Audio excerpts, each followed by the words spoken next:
Assalamualaikum warahmatullahi wabarakatuh.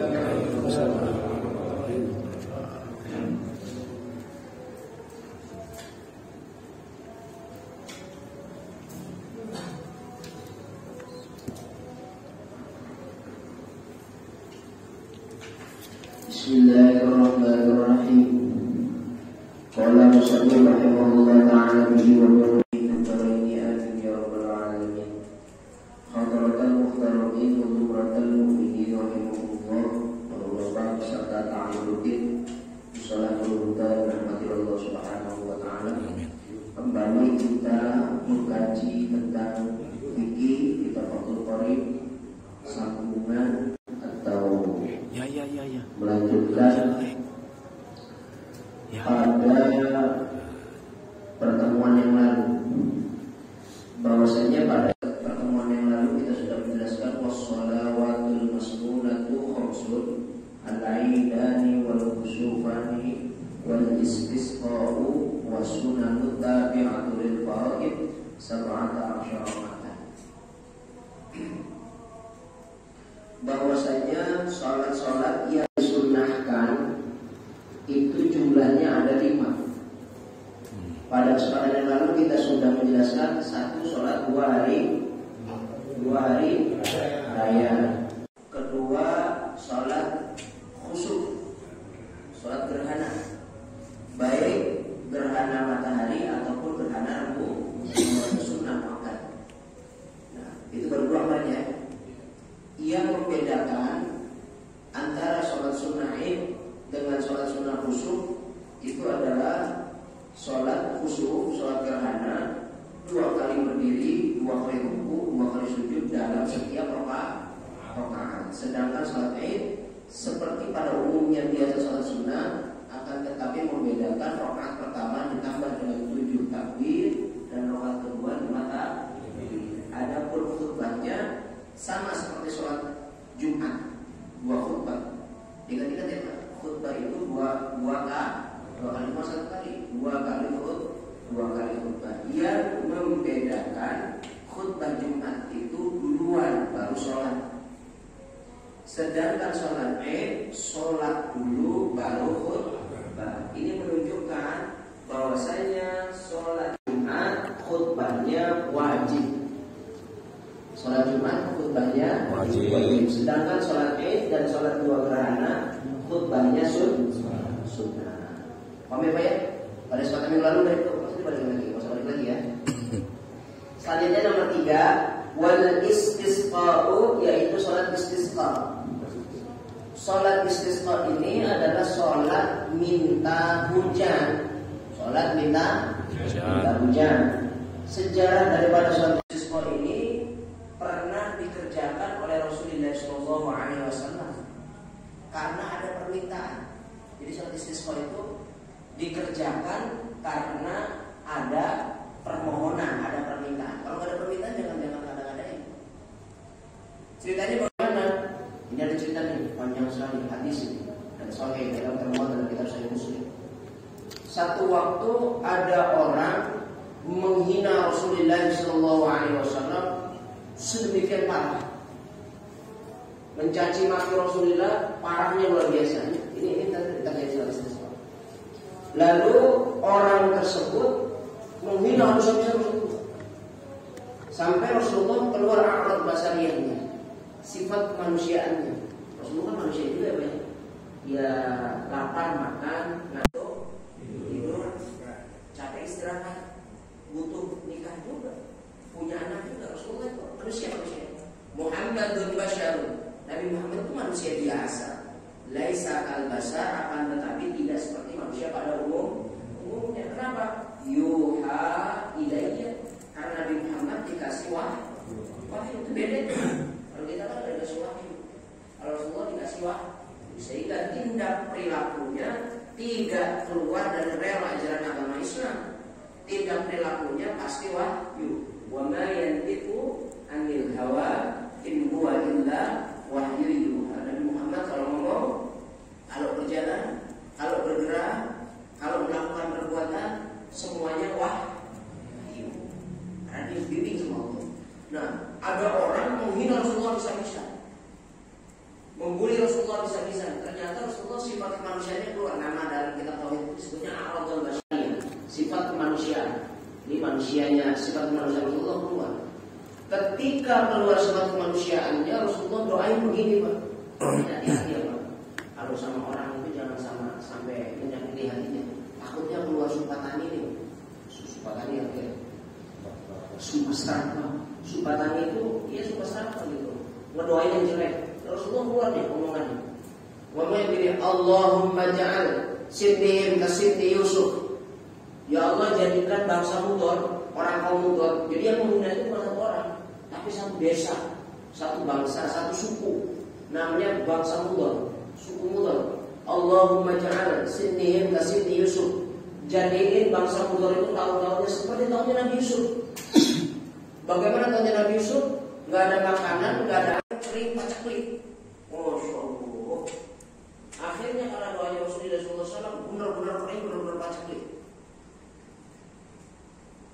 Ketika kering paceklik, yang orang-orang bangsa Mudor, Pak, hebat-hebat, kuat-kuat.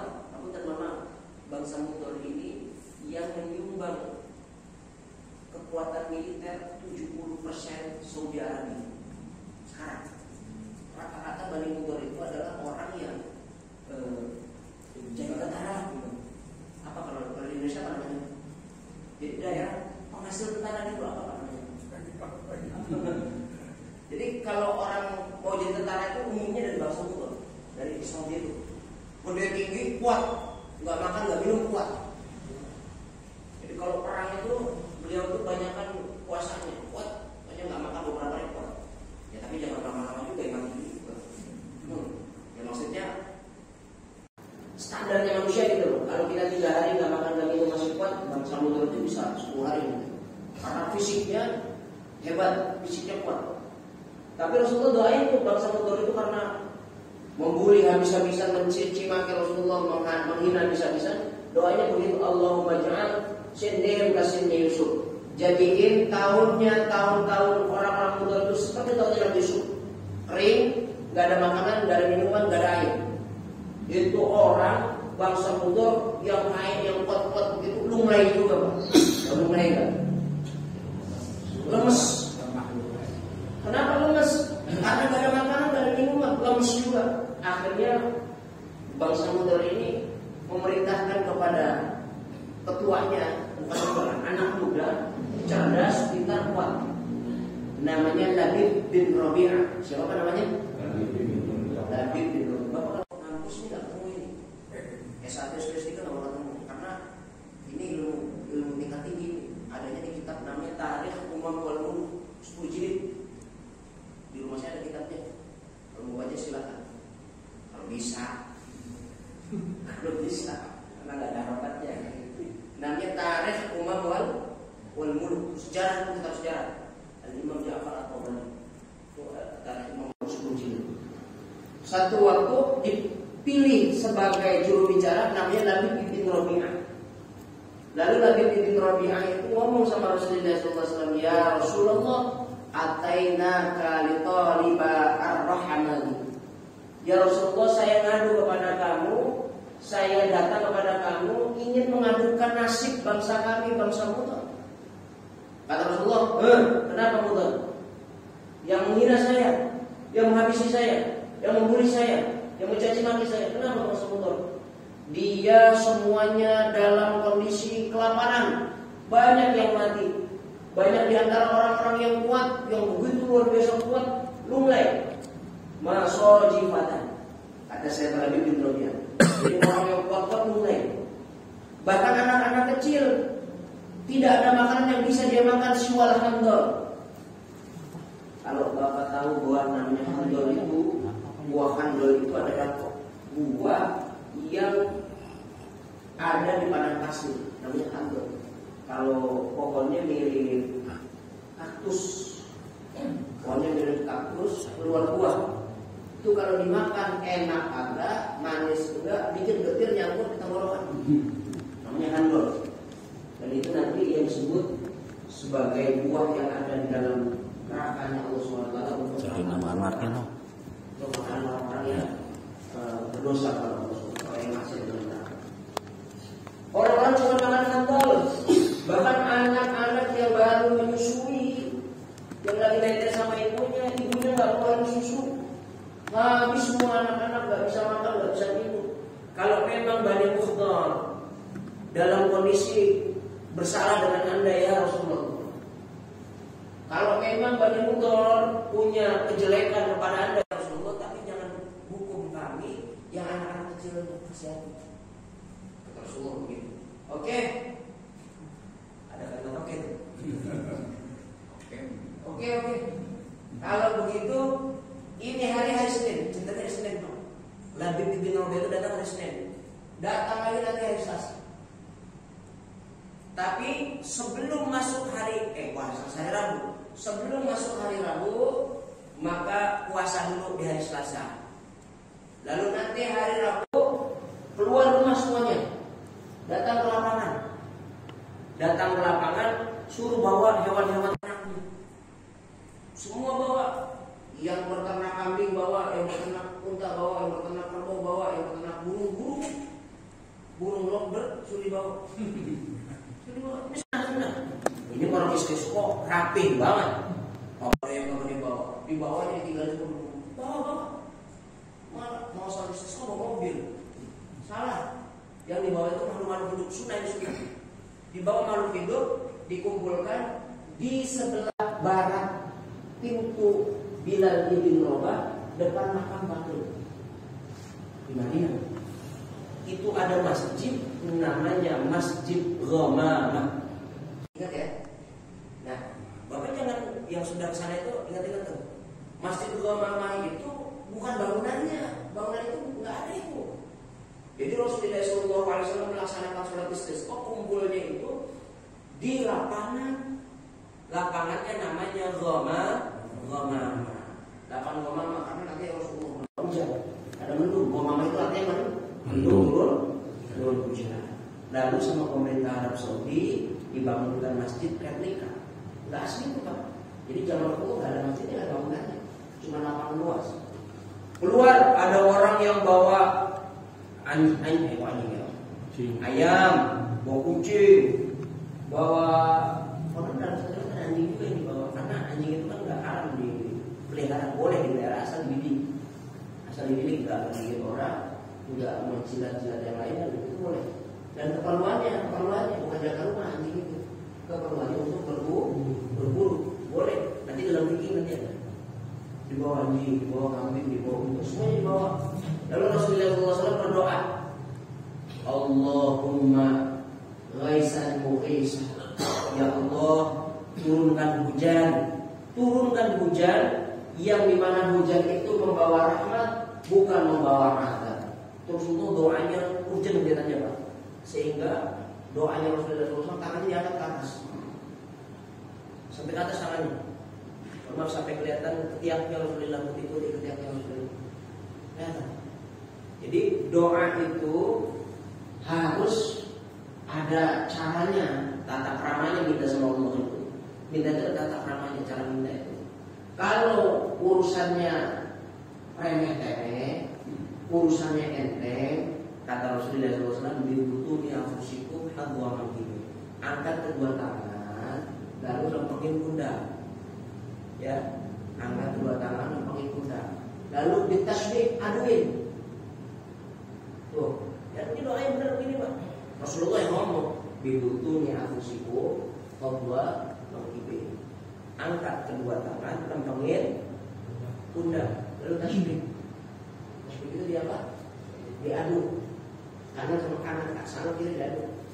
Ini terlalu, Masya Allah. Tapi kalau keperluannya sudah dalam posisi mendesak, angkat sampai rafa'ah sana, sampai ke atas. berarti menunjukkan bahwasanya keperluannya penting. Rasulullah terlihat 2 kali mengangkat 2 tangan di atas kepalanya.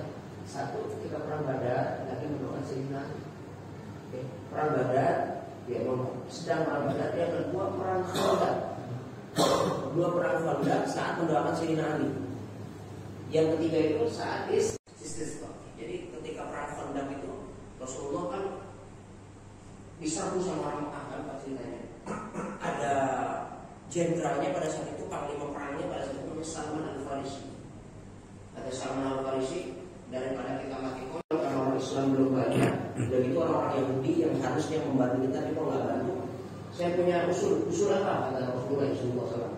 Kata Rasulullah SAW, kata Salman Al-Farisi, bangun Khandaq saja, paling. Jadi sebelum orang Saudi masuk, udah ada Khandaq, ada parit, orang gede, tinggi, panjang. Ternyata parit yang itu bisa dilengkahin, diloncatin sama salah satu panglima perangnya orang Quraisy, namanya Amir ibn Mud. Jadi Amir ibn Mud itu tinggi, bisa loncat dia, terbang, langsung masuk ke dalam kota Madinah, melewati Khandaq. Semuanya pada kaget.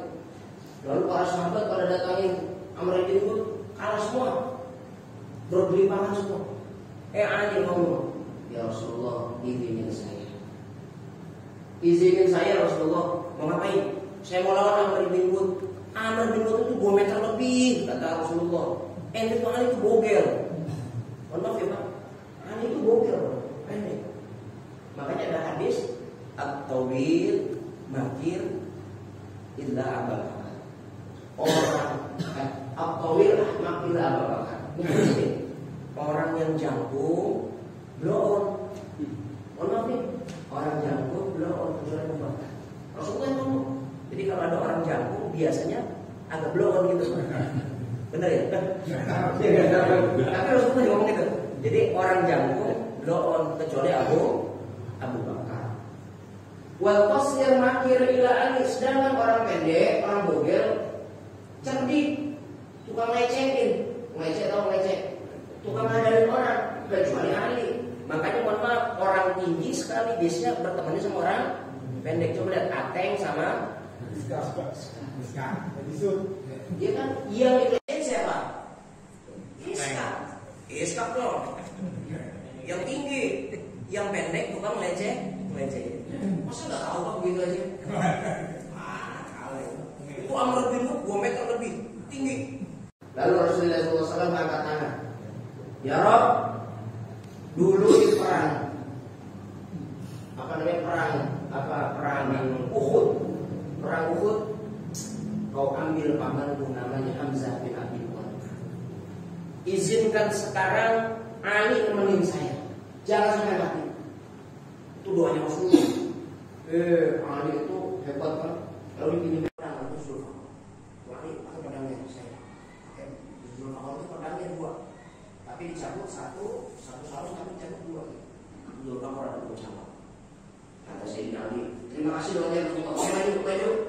Itu Amr bin Mud udah tumbang semua orang itu sama Amr bin Mud. Kata Ali, Amr bin Mud, ana Ali Haidar Ibn Abi Sindar. Saya adalah Ali Haidar. Ali yang jadi macan. Saya anak bapak saya dan saya dilahirkan oleh seekor macan. Kata Ali, Amr bin Mud, anak pendek, siapa lu? Ali, anaknya siapa? Abu Thalib. Pulang. Abu Thalib itu CS gua nggak pengen Abu Thalib itu nangis karena anaknya mati. Ngomong begitu. Tapi ternyata cuma buat tebasan habis sekali di kepala mati. Ngomong itu antara doanya tangannya panjang. Makanya kalau sama Ustaz, saya doain saya kira-kira tangannya begini nggak? Kalau begini ya berarti biasa-biasa aja tuh doanya. Kalau naik ke atas sedikit, itu udah Samsung itu rokoknya. Oleh naik Samsung itu naik ke atas Rasulullah itu. Dan terlihat saat mengangkat tangan indah du'ail istisqa, ketika berdoa saat sholat istisqa. Jadi Rasulullah SAW sholat istisqa ya, Sholat istisqa ini bagian daripada sholat sunnah. Sholat sunnah istisqa itu sama seperti sholat khusyuk, sama seperti sholat id, sama seperti sholat Jumat. Ada khutbahnya.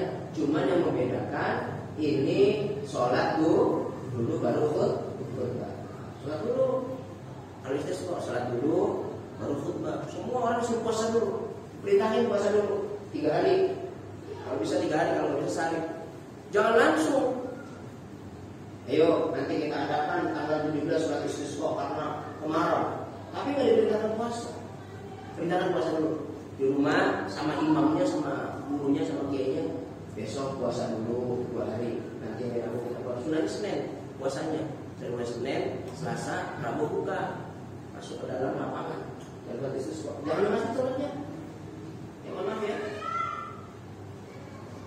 Jangan di masjid. Kalau di masjid itu nanti nggak ketemu sholatnya. Kalau hujannya, gerimisnya, anginnya datang, cari lapangan luas. Ketika lapangan luas, lalu khutbah. Jangan pulang, jangan bubar sebelum hujan. Ini baru hujan kritik. Oh hujan, kabur. Lah emang itu yang diminta sih. Itu sampai lebat, sampai hujannya penuh. Nah, itu namanya sholat istisqa. Sebelum kita sholat istisqa pun kita diperintahkan di rumah itu banyak-banyak baca istighfar. Sunnah bagi laki-laki bawa selendang, bawa sholat. Sunnah anjurkan sama imam bawa selendang. Nah, cara menggunakan selendang dalam sholat istisqa pun ada caranya, ada kiatnya. Saya begini deh Pak, saya boleh bicara. Sini, saya buka. Nah, jadi cara pakai selendangnya Rasulullah baik di luar istisqa dalam sholat istisqa. Sunnah nih. Selendangnya sunnah. Itu dipertemukan ujungnya. Ini kan kalau kita kan dari pertemuan ujungnya. Maaf ya, saya bentar ya. Ini begini. Nah, pertemukan ujungnya. Kadang-kadang dipanjangin. Panjangin. Kalau dipanjangin begini. Nah, panjangin. Ya, panjangin. Gede lagi. Jadi sampai menutupi bahunya Rasulullah SAW. Rasulullah. Begini. Nah, yang pertama, paling senang Rasulullah pakai begini. Berarti kalau kita pakai sorban yang kayak begini sunnah. Sunnahnya Rasulullah. Apa namanya? Ahadat tarafain. Tarafnya 2, ujung sama ujung ketemu. Tapi dia katanya disikat. Di belakang itu kan terbuka semua ya. Nah, seperti itu.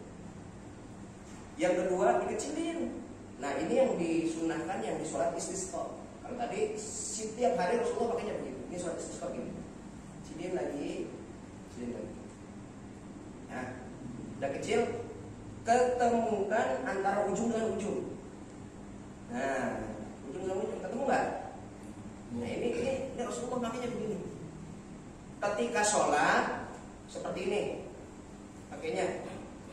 Selesai sholat, imamnya Assalamualaikum warahmatullahi. Maka ketika imam naik khutbah, sunnah diganti posisi. Cara ganti posisinya gimana? Masukin tangan kanan, kiri, keluarin. Nah, pindahin. Ini sunnah. Kalau sholat istisqa, bisa nggak? Kok berapa kesorban? Temuin begini, kan beginian. Kan sholat ya, kita sholat ya. Sholat istisqa dulu. Pada saat istisqa, Assalamualaikum warahmatullahi. Sebelum khatib naik, innallaha tuh. Innallaha wa malaikatahu yusholluna 'alan nabi. Ya ayyuhalladzina amanu shollu 'alaihi wa sallimu taslima. Maka kan imam naik, sebelum khatib naik, rubah berdiri, semuanya berdiri. Nanti duduk lagi. Semuanya berdiri. Jangan nanti udah mulai khutbah berdiri, bukan maksudnya. Berdiri dulu, sunnah berdiri, lalu ganti apa namanya? Ganti posisi sunnah. Masukin tangan kiri ke sini. Jangan di sini Pak, kalau di sini tidak bersunnah nih berarti. Masuk ke dalam. Nah, ya. Pindahin. Bisa? Begitu aja nggak bisa. Kalau begitu, berarti nanti dalam posisi sunnah seperti ini. Paham ya? Bisa dipahami Pak? Itu salah satu pakai sorban. Jangan sembarangan pakai sorban. Pakai sorban itu ada cara, ada kaifiat. Itu namanya Sholat sunnah istisqa. Sholat minta hujan. Baik, paham ya? Kalau saya beli makan tuh, kita nggak makan deh. Sebenarnya.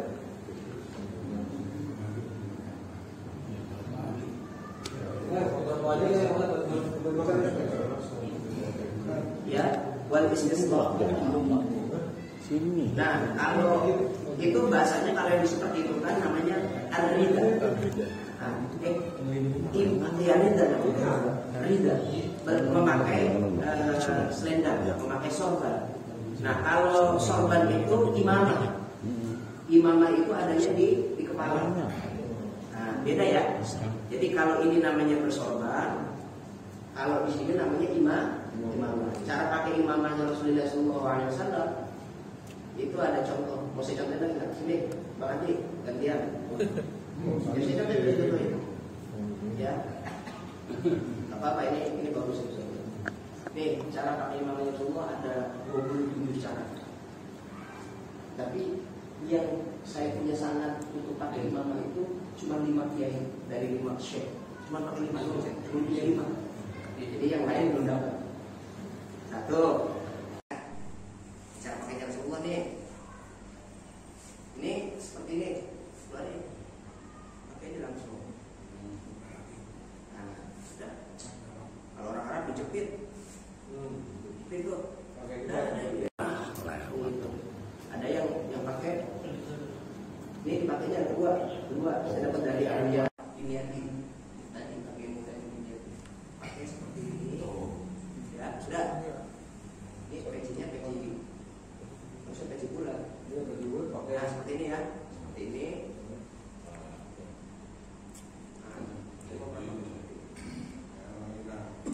Ya. Saya pantas enggak? Hah? Diniati. Ya, dia diniati. Jadi dipakai seperti ini, lalu ujung sama ujung dinaikkan, ujung sama ujung naikin, rapiin sedikit. Kalau orang Arab langsung dirapiin apa? Ikat. Jadi kencang. Ada yang seperti orang-orang Yaman yang dibuntul. Aku itu solusinya dibuntul. Nah itu namanya imamah.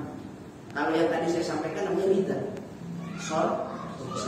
Ya. Terus Rasulullah itu senangnya pakainya ini pakai. Gak usah dibikin apa.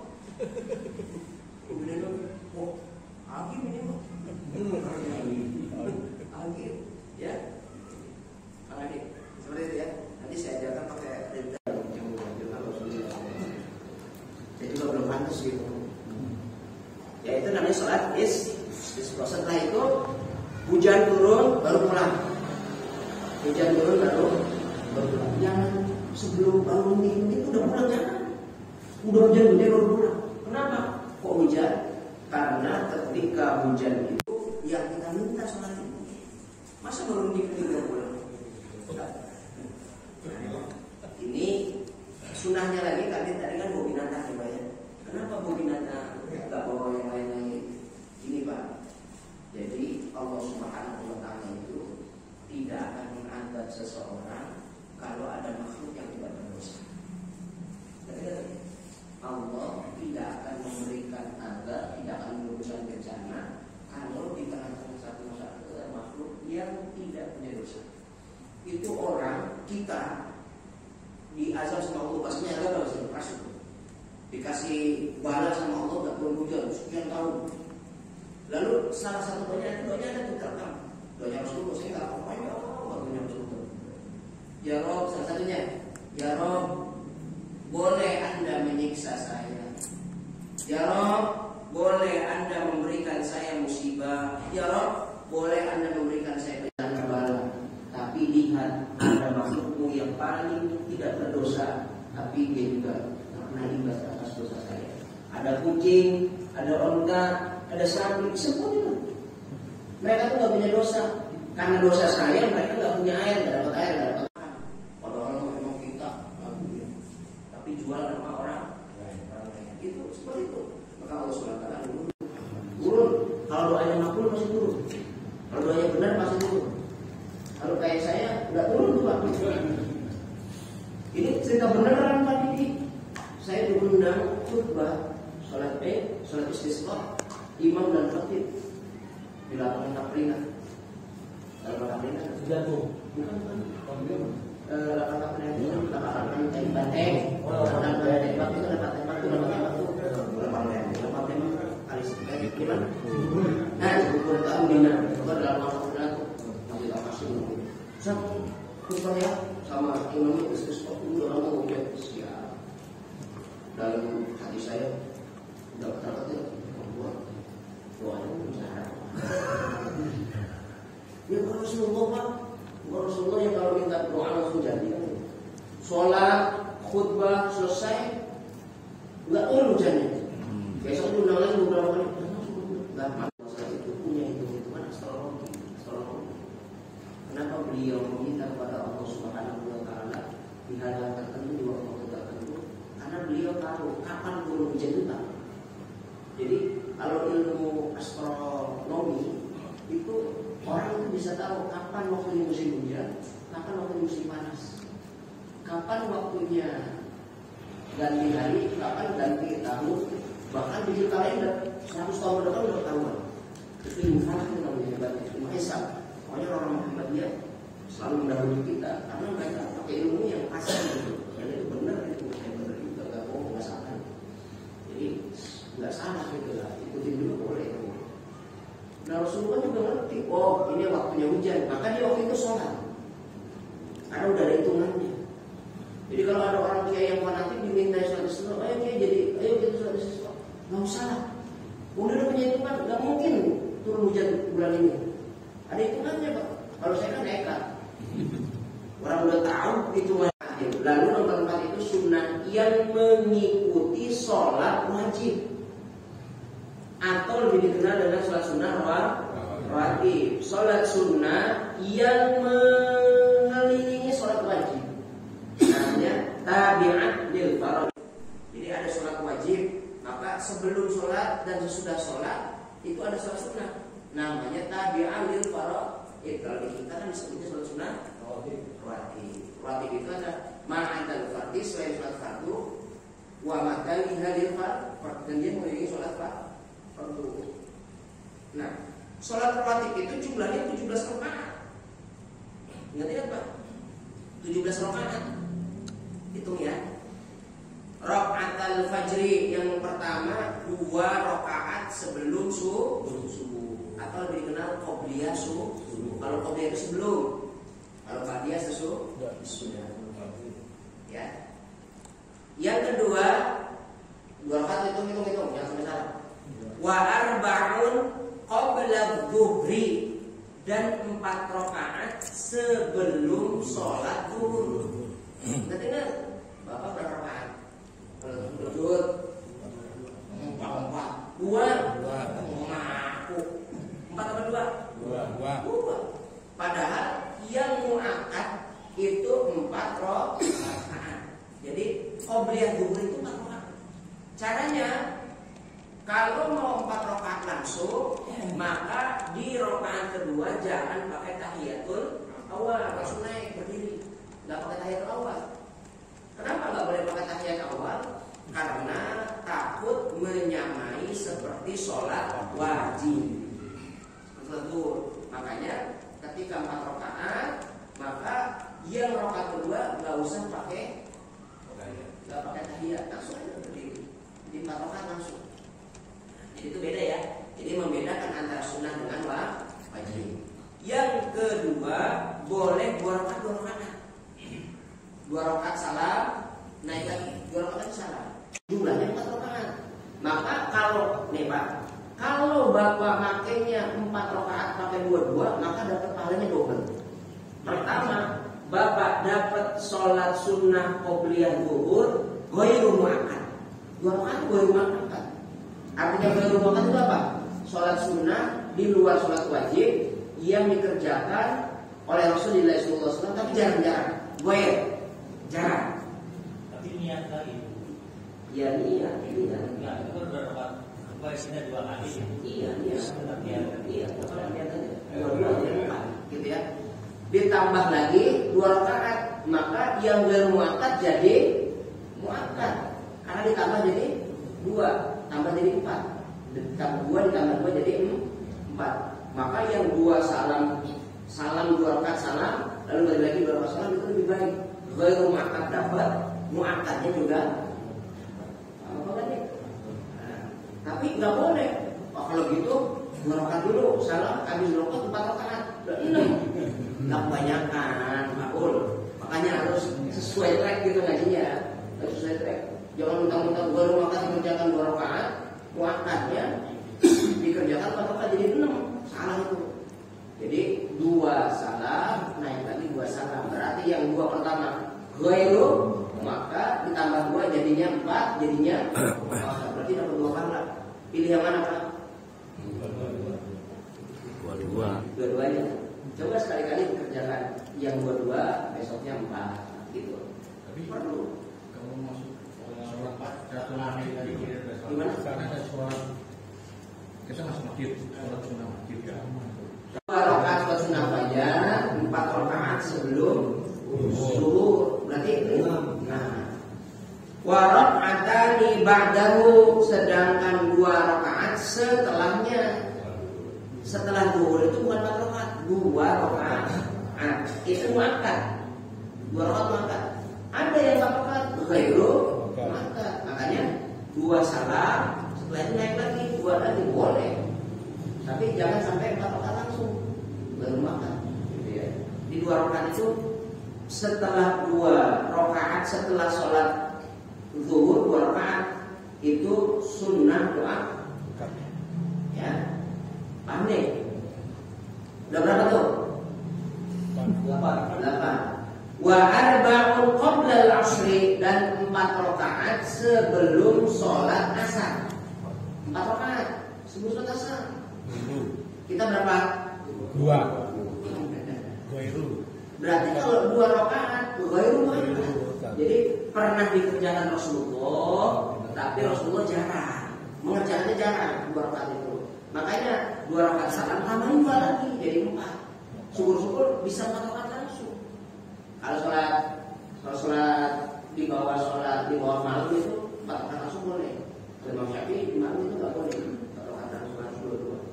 Nah, 2 salam 4 rakaat atau 1 salam tanpa tahiyat awal. Arba'un qabla al-'asr.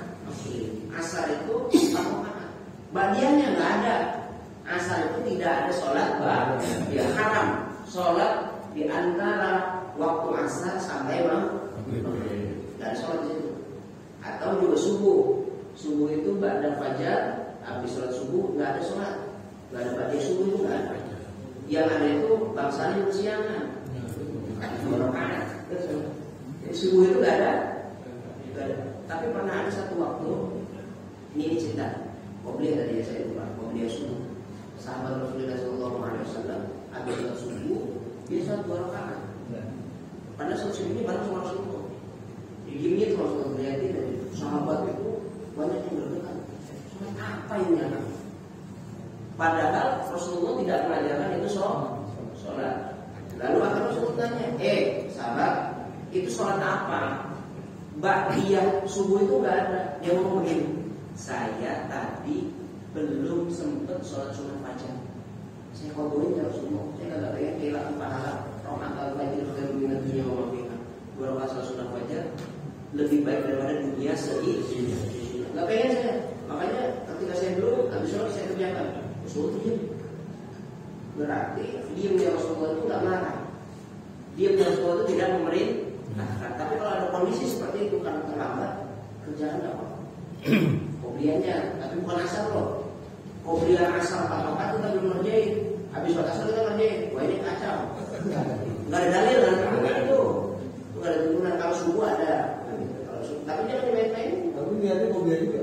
Qobliyah juga. Malah subuh bakal. Iya. Nah ini kan bukan itu di rumah. Di rumah, bukan di masjid, bukan di musola. Ya.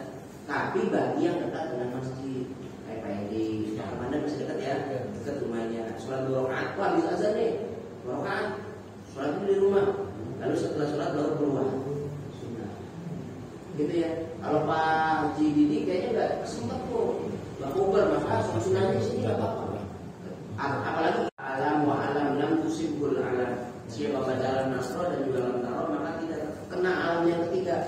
Alam yang ketiga itu alam faqr wal dhulli, yaitu penyakit dan kehinaan. Jadi nggak kena penyakit. Jadi kalau mau sehat, sholat sunnah qobliyah subuh. Rakaat pertama habis Fatihah baca alam nasro, rakaat kedua baca alam taro. Pun kalau kena penyakit nggak berbahaya. Kalau apa? Iya. Tidak membahayakan. Kalau nasional itu apal ya, gampang ya. Gampang itu ayat cuma 8 ayat. Yang 18 dan 11. Itu mudah. Sangat dimudahkan. Baca ini ilmu baru. Siapa orang baca alam nasr, baca alam taro, qobliyah subuh, maka diselamatkan daripada penyakit. Jadi nggak ada penyakit. Atau kuliah dulu. Nah enak ini. Alam nasr nggak bisa. Tadi itu alam nasr. Kuliah dulu. Siapa yang baca kuliah dulu dalam sholat qobliyah subuh, bara'atun minan nifaq, diselamatkan dari kemunafikan, diselamatkan dari kekafiran di dalam hati. Jadi dipastikan hatinya khusyuk hati. Masya Allah, itu amalin ya. 2 rakaat salat subuh ya. Tadi 2 rakaat salat subuh, salat fajar. Nah, selanjutnya tadi asar ya. Asar itu tadi wa arba'un qoblal asar. Udah berapa tadi? Berapa? 2, 4 sama 2, 8, 9, 10 sama 4, 14. Ya, 14. Wa rak'atani ba'dal maghrib, dan 2 rakaat sesudah maghrib. Dengerin nih Pak. Wa rak'atani ba'dal maghrib. Jadi sholat qobliyah maghrib itu ada, cuma ghairu makan. Jangan dikerjain Rasulullah. Kita setengahnya kerjain qobliyah ya. Jadi nggak bagus. Apa? Cuman Rasulullah itu jarang-jarang ngerjain 2 rakaat sebelum maghrib. Itu alasannya. Kenapa Rasulullah jarang mengerjakan sholat sunnah qobliyah maghrib 2 rakaat? Karena Rasulullah kalau dari mana-mana maghrib langsung masuk masjid, lalu dia sholat tahiyatul masjid. Nanti setelahnya baru ba'diyahnya baru ba'diyah maghrib. Wa raka'atani ba'dal maghrib, 2 rakaat setelah sholat maghrib. Ini yang sering dikerjakan. Yang paling sering dikerjakan Rasulullah 2 rakaat setelah sholat maghrib. Wa salasun ba'dal isya'i yutir biwahidatin minha, dan 3 setelah sholat isya. 3 sholat isya itu. Jadi mohon maaf, habis isya ini, sebelum isya itu qobliyahnya ghairu makan. Ada 2 rakaat tapi ghairu, makanya kerjaan Rasulullah sebelum isya. Ba'diyah isya baru ada 3. Lalu ya itu. Karena itu dia. 2 dulu. Sholli sunnatan ba'diyah isya rakaatain Allahu akbar assalamualaikum. Naik 1 lagi witir. Saya lihat kalau sunnah witir 1 rakaat karena Allah udah. Assalamualaikum tidur, malamnya tahajud. Boleh tahajud. Tapi enggak usah pakai witir. Kalau belum witir, tahajud. Nanti pakai witir di atas tahap. Setelah tahajud baru witir. Itu caranya. Bukan berarti ketika kita habis sholat witir nggak boleh sholat lagi. Kalau malam kita sholat malam apa sholat tahajud, maka kok sholat tahajud kan udah sholat witir, kan nggak boleh ada sholat malam lagi setelah sholat witir. Itu pemahaman yang mungkin maksudnya menutup sholat kita dari mulai subuh sampai isya itu pakai witir. Dari subuh sampai isya itu ditutupnya pakai witir. Itu contohnya wasalasun ba'dal isya yutir biwahidatin minha. Jadi salah satu daripada 2 rakaat itu satunya itu witir. Nah gitu. Ini riwayat yang dikerjakan Sayyidina Abu Bakar Siddiq. Dikerjakan. Jadi Rasulullah manggil Abu Bakar. Abu Bakar shift sholat talailaka. Coba saya pengen tanya gimana sholat malam kamu. Abu Bakar Siddiq ngomong, saya setelah isya sholat 2 rakaat wa yutiru biwahidatin minha. Lalu saya melakukan sholat witir 1 rakaat. Habis 2 rakaat itu ba'diyah maksudnya. Ba'diyah isya baru saya sholat witir. witir. Lalu saya tidur, malamnya syukur-syukur bisa bangun tahajud. Saya tahajud, kalau nggak bangun berarti saya sudah witir. Kata Rasulullah apa? Fa anta lil ihtiyati, kamu orang tua yang hati-hati. Jadi sholat udah selesai kan? Malam sholat malam itu tertutup. Adapun dia bangun untuk masalah witir itu bebas aja gitu ya, boleh aja. Jadi dia sudah menutup sholatnya nih di dalam 5 waktu tak.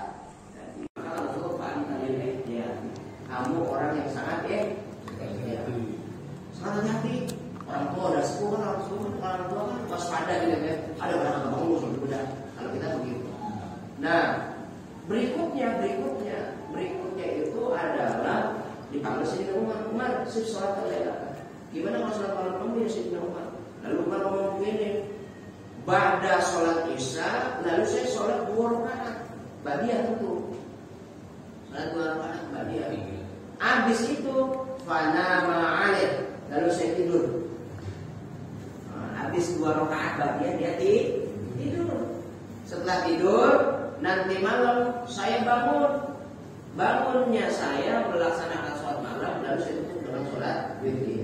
Wa yutiru minhum, lalu saya witir dalam sholat berikutnya. Kata Rasulullah SAW, fa anta lil qawi, kamu anak muda kuat hebat. Dipuji itu, kamu anak muda yang kuat. Kenapa kamu lagi enak-enaknya tidur bangun sholat? Anak muda lagi. Anak muda kan lagi enak-enaknya tidur bangun bukan sholatnya. Yang pertama, paling senang Rasulullah pakai begini. Berarti kalau kita pakai sorban yang kayak gini sunnah. Sunnahnya Rasulullah. Apa namanya? Ahadat torofain. Torofnya 2, ujung sama ujung ketemu. Tapi dia kan disingkap. Di belakang itu kan terbuka semuanya. Nah, terus seperti itu. Yang kedua dikecilin. Nah, ini yang disunahkan yang di sholat istisqa. Kalau tadi setiap hari Rasulullah pakainya begitu. Ini sholat istisqa gini. Cilin lagi. Nah, udah kecil, ketemukan antara ujung dengan ujung. Nah, ujung dengan ujung ketemu nggak? Nah, ini Rasulullah makanya begini. Ketika sholat seperti ini, pakainya. Selesai sholat, imamnya Assalamualaikum warahmatullahi wabarakatuh. Maka ketika imam naik khutbah, sunnah diganti posisi. Cara ganti posisinya gimana? Naik, masukin tangan kanan, kiri, keluarin. Nah, pindahin. Ini sunnah. Kalau sholat istisqa bisa nggak? Kok berapa kesor, Pak? Temuin begini. Kan gini ya. Kan sholat ya, kita sholat ya. Sholat istisqa dulu. Ba'da sholat istisqa, Assalamualaikum warahmatullahi. Assalamualaikum warahmatullahi. Sebelum khatib naik, innallaha subhanallaha tuh. Innallaha wa malaikatahu yusholluna 'alan nabi. Ya ayyuhalladzina amanu shollu 'alaihi wa sallimu taslima. Maka kan imam naik, sebelum khatib naik, rubah berdiri, semuanya berdiri. Nanti duduk lagi, semuanya berdiri. Jangan nanti udah mulai khutbah berdiri, bukan maksudnya. Berdiri dulu, sunnah berdiri, lalu ganti apa namanya? Ganti posisi sunnah. Masukin tangan kiri ke sini. Jangan di sini Pak, kalau di sini tidak bersunnah nih berarti. Masuk ke dalam. Nah, ya, pindahin. Bisa? Begitu aja nggak bisa. Kalau berarti nanti dalam posisi khutbah seperti ini. Paham ya? Bisa dipahami ya Bang? Terima kasih. Cara pakai Rasulullah nih. Ini seperti ini. Keluarin. Pakai ini langsung. Nah, sudah. Kalau orang Arab dijepit. Jepit tuh. Udah. Diniatin. Tadi pakai muka ini. Pakai seperti ini. Ya, sudah. Ini pecinya peci. Maksud peci bulat. Nah, seperti ini ya. Seperti ini.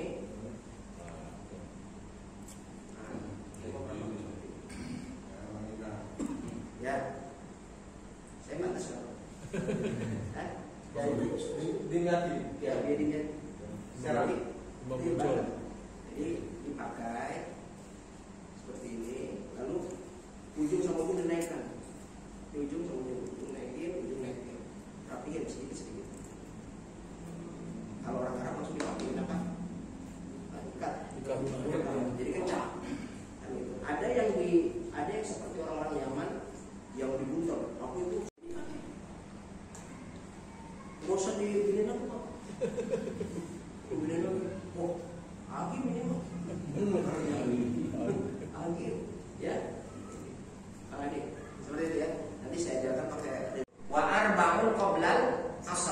Udah berapa tadi? Berapa? 2, 4 sama 2, 8, 9, 10 sama 4, 14.